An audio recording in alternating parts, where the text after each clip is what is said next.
kakain tayo kasi nag-crave ako ng manok pero wala akong manok. Nagluto ako ng ito is sibuyas, bawang, tas nag-ano ako ng minced pork, hindi, minced lamb yan, tapos nagdilis, tas may sili, tas meron tayong noodles dito at ilagay natin ganyan yan, toppings nya, kaya masarap yan, noodles, ganyan yan. Ganyan magluto ng noodles para hindi ano, yan, o diba?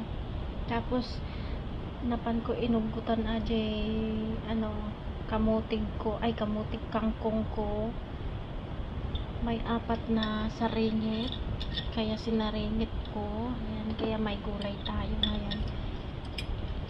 May lasa na yan. Ganito yung noodles dito. Para hindi tayo kain ng frozen, diba? Ito is meat ay hindi tayo pwedeng kumain ng frozen, may dilis. Masarap siya, dilis. Gawin yung ganito, masarap siya. Masarap, as in masarap. Tapos may sili, edi perfecto, diba? Sarap yan na, oh, masarap. Kain po tayo. Rick, Sintar, yeah, masarap to. Ganito yung mabilisan pagkain dito. Mag-boil ka lang ng ganitong noodles, and tapos magprito ka ng dilis.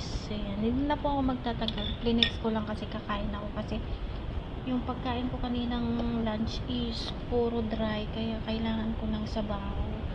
So bukas ang kakainin ko is, kasi kumain na ako ngayon, manunak lang kumain ti rabii. So ngayon kasi, so yan lang. Thank you, I need to go. Thank you so